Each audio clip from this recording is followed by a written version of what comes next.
All right, thank you so much, Allie. Well, now to looming teacher layoffs in Ann Arbor. Yeah, the fight to save jobs at Ann Arbor Public Schools started before last night's board meeting and carried on to the early morning hours this morning. Now, the district has to shore up a staggering $25 million budget shortfall and has until the end of the school year to do it or face a state takeover. And this isn't the first time hundreds of teachers and community members showed up to a meeting to have their voices heard.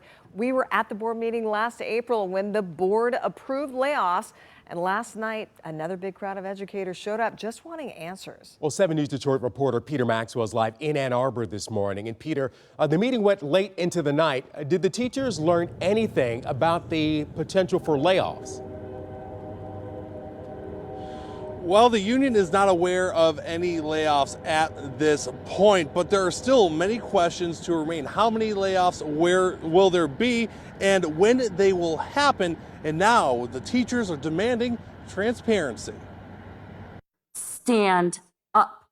Take the recommendations given to you from the staff and community and create a plan that does not include major layoffs. Tonight, say, when will we know if this is going to happen, and do it directly and clearly so I can go to sleep tonight? No, nobody's getting much sleep.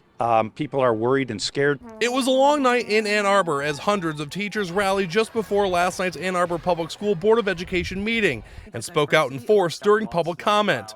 It was just after midnight when the board took up the issue of the $25 million budget shortfall and potential staff layoffs.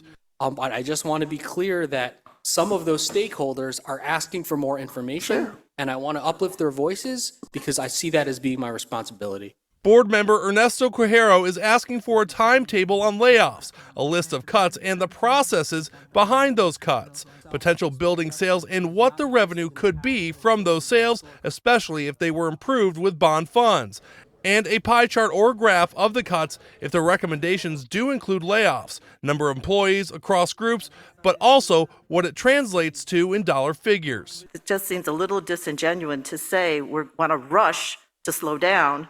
It's a little schizoid. I'm here. First, I don't appreciate you calling my request schizo. I think it's a very reasonable That's not thing what to. I said, yeah, well, you know, it trustee. kind of is. Stop. So, no, you stop, please. Superintendent Jazz Parks addressing the calls for transparency and a potential delay on recommended cuts. We need to know too so we can make sound decisions.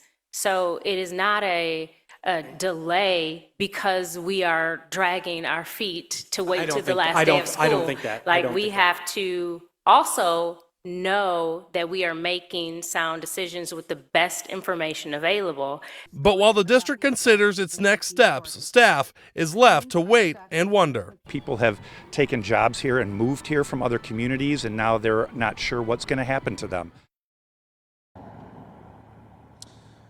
Now the district must make up for that $25 million budget shortfall by the end of the school year to avoid a state takeover, and that date is June 13th, and that is only 26 days away. Reporting in Ann Arbor, I'm Peter Maxwell, 7 News Detroit this morning. Yeah, that is a big shortfall to cover in a short time, and you can see why tensions were high there, both in the community and on the board. Peter